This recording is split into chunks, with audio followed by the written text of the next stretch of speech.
अथ श्री बृहस्पतिवार व्रत कथा। भारतवर्ष में एक प्रतापी और दानी राजा राज्य करता था। वह नित्य गरीबों और ब्राह्मणों की सहायता करता था। यह बात उसकी रानी को अच्छी नहीं लगती थी। वह न ही गरीबों को दान देती, न ही भगवान का पूजन करती थी और राजा को भी दान देने से मना किया करती थी। एक दिन राजा शिकार खेलने वन को गए हुए थे, तो रानी महल में अकेली थी। उसी समय बृहस्पतिदेव साधु वेश में राजा के महल में भिक्षा के लिए गए और भिक्षा मांगी। रानी ने भिक्षा देने से इनकार किया और कहा, हे साधु महाराज, मैं तो दान पुण्य से तंग आ गई हूँ। मेरा पति सारा धन लुटाते रहते हैं। मेरी इच्छा है कि हमारा धन नष्ट हो जाए, फिर न रहेगा बांस, न बजेगी बांसुरी। साधु ने कहा, देवी तुम तो बड़ी विचित्र हो। धन संतान तो सभी चाहते हैं, पुत्र और लक्ष्मी तो पापी के घर भी होने चाहिए। यदि तुम्हारे पास अधिक धन है तो भूखों को भोजन दो, प्यासों के लिए प्याऊ बनवाओ, मुसाफिरों के लिए धर्मशालाएं खुलवाओ। जो निर्धन अपनी कुंवारी कन्याओं का विवाह नहीं कर सकते, उनका विवाह करा दो। ऐसे और कई काम हैं जिनके करने से तुम्हारा यश लोक परलोक में फैलेगा। परंतु रानी पर उपदेश का कोई प्रभाव न पड़ा। वह बोली, महाराज आप मुझे कुछ न समझाएं। मैं ऐसा धन नहीं चाहती जो हर जगह बांटती फिरूं। साधु ने उत्तर दिया, यदि तुम्हारी ऐसी इच्छा है तो तथास्तु, तुम ऐसा करना कि बृहस्पतिवार को घर लीपकर पीली मिट्टी से अपना सिर धोकर स्नान करना, भट्टी चढ़ाकर कपड़े धोना। ऐसा करने से आपका सारा धन नष्ट हो जाएगा। इतना कहकर वह साधु महाराज वहां से आलोप हो गए। साधु के अनुसार कही बातों को पूरा करते हुए रानी को केवल 3 बृहस्पतिवार ही बीते थे कि उसकी समस्त धन संपत्ति नष्ट हो गई। भोजन के लिए राजा का परिवार तरसने लगा। तब एक दिन राजा ने रानी से बोला कि हे रानी, तुम यहीं रहो, मैं दूसरे देश को जाता हूँ, क्योंकि यहाँ पर सभी लोग मुझे जानते हैं, इसलिए मैं कोई छोटा कार्य नहीं कर सकता। ऐसा कहकर राजा परदेश चला गया। वहां वह जंगल से लकड़ी काट कर लाता और शहर में बेचता। इस तरह वह अपना जीवन व्यतीत करने लगा। इधर राजा के परदेश जाते ही रानी और दासी दुखी रहने लगी। एक बार जब रानी और दासी को 7 दिन तक बिना भोजन के रहना पड़ा, तो रानी ने अपनी दासी से कहा, हे दासी, पास ही के नगर में मेरी बहन रहती है। वह बड़ी धनवान है। तू उसके पास जा और कुछ ले आ, ताकि थोड़ी बहुत गुजर-बसर हो जाए। दासी रानी की बहन के पास गई। उस दिन गुरुवार था और रानी की बहन उस समय बृहस्पतिवार व्रत की कथा सुन रही थी।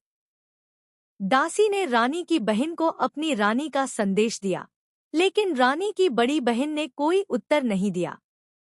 जब दासी को रानी की बहन से कोई उत्तर नहीं मिला तो वह बहुत दुखी हुई और उसे क्रोध भी आया।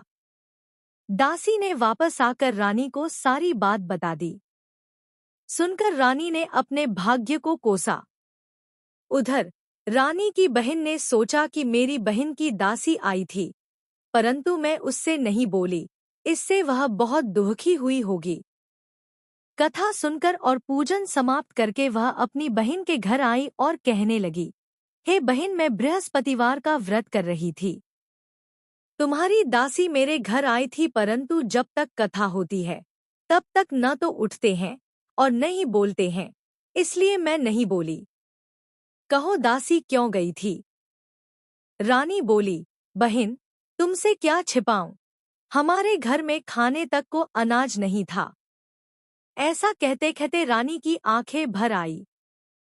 उसने दासी समेत पिछले 7 दिनों से भूखे रहने तक की बात अपनी बहन को विस्तार पूर्वक सुना दी। रानी की बहन बोली, देखो बहन, भगवान बृहस्पतिदेव सबकी मनोकामना को पूर्ण करते हैं। देखो, शायद तुम्हारे घर में अनाज रखा हो। पहले तो रानी को विश्वास नहीं हुआ, पर बहन के आग्रह करने पर उसने अपनी दासी को अंदर भेजा तो उसे सचमुच अनाज से भरा एक घड़ा मिल गया। यह देखकर दासी को बड़ी हैरानी हुई। दासी रानी से कहने लगी, हे रानी, जब हमको भोजन नहीं मिलता तो हम व्रत ही तो करते हैं, इसलिए क्यों न इनसे व्रत और कथा की विधि पूछ ली जाए ताकि हम भी व्रत कर सकें। तब रानी ने अपनी बहन से बृहस्पतिवार व्रत के बारे में पूछा। उसकी बहन ने बताया, बृहस्पतिवार के व्रत में चने की दाल और मुनक्का से विष्णु भगवान का केले की जड़ में पूजन करें तथा दीपक जलाएं, व्रत कथा सुने और पीला भोजन ही करें। इससे बृहस्पति देव प्रसन्न होते हैं। व्रत और पूजन विधि बताकर रानी की बहन अपने घर को लौट गई। 7 दिन के बाद जब गुरुवार आया तो रानी और दासी ने व्रत रखा। घुड़साल में जाकर चना और गुड़ लेकर आईं। फिर उससे केले की जड़ तथा विष्णु भगवान का पूजन किया। अब पीला भोजन कहाँ से आए, इस बात को लेकर दोनों बहुत दुखी थे।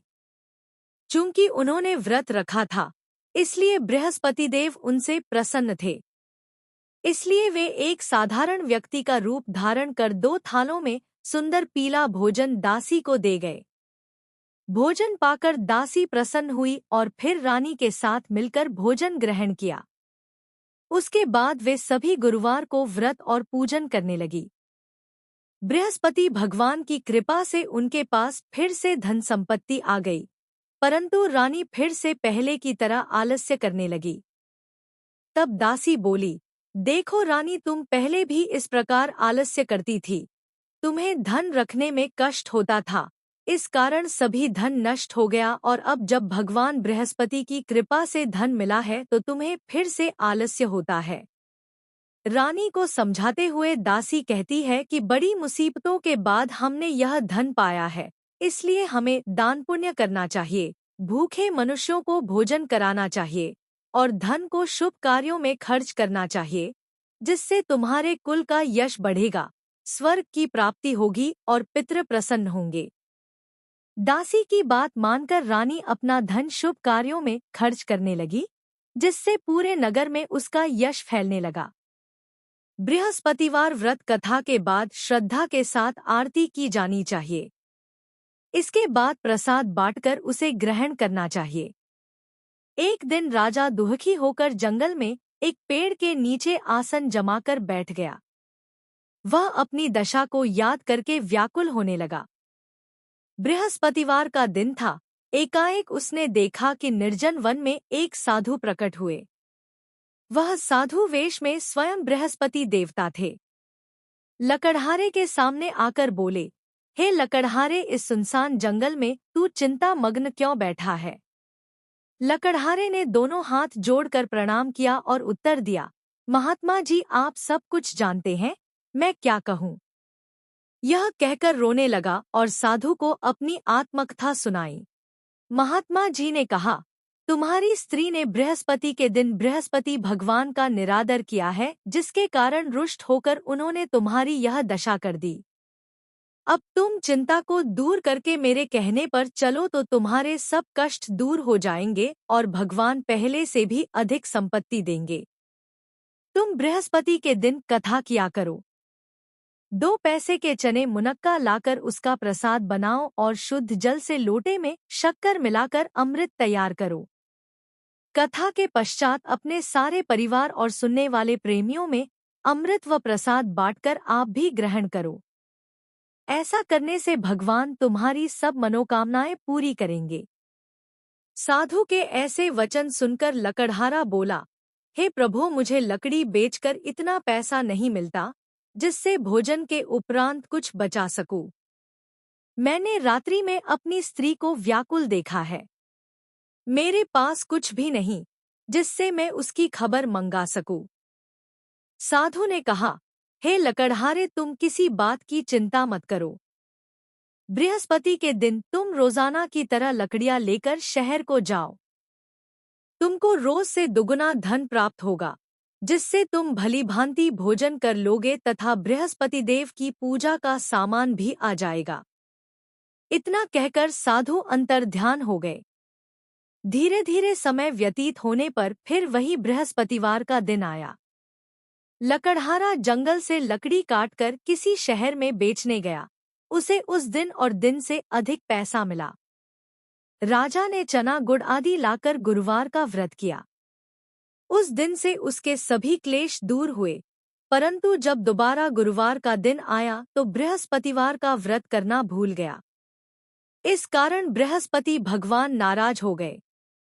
उस दिन उस नगर के राजा ने विशाल यज्ञ का आयोजन किया तथा शहर में यह घोषणा करा दी कि कोई भी मनुष्य अपने घर में भोजन न बनावे, न आग जलावे, समस्त जनता मेरे यहाँ भोजन करने आवे। इस आज्ञा को जो न मानेगा उसे फांसी की सजा दी जाएगी। इस तरह की घोषणा संपूर्ण नगर में करवा दी गई। राजा की आज्ञानुसार शहर के सभी लोग भोजन करने गए, लेकिन लकड़हारा कुछ देर से पहुंचा, इसलिए राजा उसको अपने साथ घर लेवा ले गए और ले जाकर भोजन करा रहे थे तो रानी की दृष्टि उस खूंटी पर पड़ी जिस पर उसका हार लटका हुआ था। वह वहां पर दिखाई नहीं दिया। रानी ने निश्चय किया कि मेरा हार इस मनुष्य ने चुरा लिया है। उसी समय सिपाहियों को बुलाकर उसको कारागार में डलवा दिया। जब लकड़हारा कारागार में पड़ गया और बहुत दुखी होकर विचार करने लगा कि न जाने कौन से पूर्व जन्म के कर्म से मुझे यह दुख प्राप्त हुआ है, और उसी साधु को याद करने लगा जो कि जंगल में मिला था। उसी समय तत्काल बृहस्पतिदेव साधु के रूप में प्रकट हुए और उसकी दशा को देखकर कहने लगे, अरे मूर्ख, तूने बृहस्पतिदेव की कथा नहीं करी, इस कारण तुझे दुख प्राप्त हुआ है। अब चिंता मत कर, बृहस्पतिवार के दिन कारागार के दरवाजे पर 4 पैसे पड़े मिलेंगे। उनसे तू बृहस्पतिदेव की पूजा करना, तेरे सभी कष्ट दूर हो जाएंगे। बृहस्पति के दिन उसे 4 पैसे मिले। लकड़हारे ने कथा कही। उसी रात्रि को बृहस्पतिदेव ने उस नगर के राजा को स्वप्न में कहा, हे राजा, तुमने जिस आदमी को कारागार में बंद कर दिया है वह निर्दोष है। वह राजा है, उसे छोड़ देना। रानी का हार उसी खूंटी पर लटका है। अगर तू ऐसा नहीं करेगा तो मैं तेरे राज्य को नष्ट कर दूंगा। इस तरह रात्रि के स्वप्न को देखकर राजा प्रातःकाल उठा और खूंटी पर हार देखकर लकड़हारे को बुलाकर क्षमा मांगी तथा लकड़हारे को योग्य सुंदर वस्त्र आभूषण देकर विदा कर दिया। बृहस्पतिदेव की आज्ञानुसार लकड़हारा अपने नगर को चल दिया। राजा जब अपने नगर के निकट पहुंचा तो उसे बड़ा आश्चर्य हुआ। नगर में पहले से अधिक बाग, तालाब, कुएं तथा बहुत सी धर्मशाला, मंदिर आदि बन गई हैं। राजा ने पूछा, यह किसका बाग और धर्मशाला है? तब नगर के सब लोग कहने लगे, यह सब रानी और बांदी के हैं। तो राजा को आश्चर्य हुआ और गुस्सा भी आया। जब रानी ने यह खबर सुनी कि राजा आ रहे हैं तो उन्होंने बांदी से कहा कि हे दासी, देख राजा हमको कितनी बुरी हालत में छोड़ गए थे। हमारी ऐसी हालत देखकर वह लौट न जाएं, इसलिए तू दरवाजे पर खड़ी हो जा। आज्ञानुसार दासी दरवाजे पर खड़ी हो गई। राजा आए तो उन्हें अपने साथ लिवा लाई। तब राजा ने क्रोध करके अपनी रानी से पूछा कि यह धन तुम्हें कैसे प्राप्त हुआ है? तब उन्होंने कहा, हमें यह सब धन बृहस्पतिदेव के इस व्रत के प्रभाव से प्राप्त हुआ है। राजा ने निश्चय किया कि 7 रोज बाद तो सभी बृहस्पतिदेव का पूजन करते हैं, परंतु मैं प्रतिदिन दिन में 3 बार कहानी तथा रोज व्रत किया करूंगा। अब हर समय राजा के दुपट्टे में चने की दाल बंधी रहती तथा दिन में 3 बार कहानी कहता। एक रोज राजा ने विचार किया कि चलो अपनी बहन के यहाँ। इस तरह निश्चय कर राजा घोड़े पर सवार हो अपनी बहन के यहाँ को चलने लगा। मार्ग में उसने देखा कि कुछ आदमी एक मुर्दे को लिए जा रहे हैं। उन्हें रोककर राजा कहने लगा, अरे भाइयों, मेरी बृहस्पतिदेव की कथा सुन लो। वे बोले, लो, हमारा तो आदमी मर गया है, इसको अपनी कथा की पड़ी है। परंतु कुछ आदमी बोले, अच्छा कहो, हम तुम्हारी कथा भी सुनेंगे। राजा ने दाल निकाली और जब कथा आधी हुई थी कि मुर्दा हिलने लग गया और जब कथा समाप्त हो गई तो राम राम करके मनुष्य उठकर खड़ा हो गया। आगे मार्ग में उसे एक किसान खेत में हल चलाता मिला। राजा ने उसे देख और उससे बोले, अरे भैया, तुम मेरी बृहस्पतिवार की कथा सुन लो। किसान बोला, जब तक मैं तेरी कथा सुनूंगा तब तक 4 हरया जोत लूंगा। जा अपनी कथा किसी और को सुनाना। इस तरह राजा आगे चलने लगा। राजा के हटते ही बैल पछाड़ खाकर गिर गए तथा किसान के पेट में बड़ी जोर का दर्द होने लगा। उस समय उसकी माँ रोटी लेकर आई। उसने जब यह देखा तो अपने पुत्र से सब हाल पूछा और बेटे ने सभी हाल कह दिया तो बुढ़िया दौड़ी दौड़ी उस घुड़सवार के पास गई और उससे बोली कि मैं तेरी कथा सुनूंगी, तू अपनी कथा मेरे खेत पर चलकर ही कहना। राजा ने बुढ़िया के खेत पर जाकर कथा कही, जिसके सुनते ही वह बैल उठ खड़ हुए तथा किसान के पेट का दर्द भी बंद हो गया। राजा अपनी बहन के घर पहुंचा। बहन ने भाई की खूब मेहमानी की। दूसरे रोज प्रातःकाल राजा जगा तो वह देखने लगा कि सब लोग भोजन कर रहे हैं। राजा ने अपनी बहन से कहा, ऐसा कोई मनुष्य है जिसने भोजन नहीं किया हो, मेरी बृहस्पतिवार की कथा सुन ले।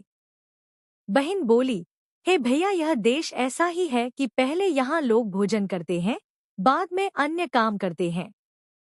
अगर कोई पड़ोस में हो तो देख आऊं। वह ऐसा कहकर देखने चली गई, परंतु उसे कोई ऐसा व्यक्ति नहीं मिला जिसने भोजन न किया हो। आता वह एक कुम्हार के घर गई जिसका लड़का बीमार था। उसे मालूम हुआ कि उनके यहाँ 3 रोज से किसी ने भोजन नहीं किया है। रानी ने अपने भाई की कथा सुनने के लिए कुम्हार से कहा, वह तैयार हो गया। राजा ने जाकर बृहस्पतिवार की कथा कही, जिसको सुनकर उसका लड़का ठीक हो गया। अब तो राजा की प्रशंसा होने लगी। एक रोज राजा ने अपनी बहन से कहा कि हे बहन, हम अपने घर को जाएंगे, तुम भी तैयार हो जाओ। राजा की बहन ने अपनी सास से कहा। सास ने कहा, हाँ चली जा, परंतु अपने लड़कों को मत ले जाना क्योंकि तेरे भाई के कोई औलाद नहीं है। बहन ने अपने भैया से कहा, हे भैया, मैं तो चलूंगी पर कोई बालक नहीं जाएगा। राजा बोला, जब कोई बालक नहीं चलेगा तब तुम ही क्या करोगी। बड़े दुखी मन से राजा अपने नगर को लौट आया। राजा ने अपनी रानी से कहा, हम निर्वंशी हैं, हमारा मुंह देखने का धर्म नहीं है और कुछ भोजन आदि नहीं किया। रानी बोली, हे प्रभु, बृहस्पतिदेव ने हमें सब कुछ दिया है, वह हमें औलाद अवश्य देंगे। उसी रात को बृहस्पतिदेव ने राजा से स्वप्न में कहा, हे राजा, उठ, सभी सोच त्याग दे, तेरी रानी गर्भ से है। राजा की यह बात सुनकर बड़ी खुशी हुई। 9वें महीने में उसके गर्भ से एक सुंदर पुत्र पैदा हुआ। तब राजा बोला, हे रानी, स्त्री बिना भोजन के रह सकती है पर बिना कहे नहीं रह सकती। जब मेरी बहन आवे तुम उससे कुछ कहना मत। रानी ने सुनकर हाँ कर दिया। जब राजा की बहन ने यह शुभ समाचार सुना तो वह बहुत खुश हुई तथा बधाई लेकर अपने भाई के यहाँ आई। तभी रानी ने कहा, घोड़ा चढ़कर तो नहीं आई, गधा चढ़ी आई। राजा की बहन बोली, भाभी, मैं इस प्रकार न कहती तो तुम्हें औलाद कैसे मिलती। बृहस्पतिदेव ऐसे ही हैं, जैसी जिसके मन में कामनाएं हैं सभी को पूर्ण करते हैं। जो सद्भावनापूर्वक बृहस्पतिवार का व्रत करता है एवं कथा पढ़ता है अथवा सुनता है, दूसरों को सुनाता है, बृहस्पतिदेव उसकी सभी मनोकामना पूर्ण करते हैं।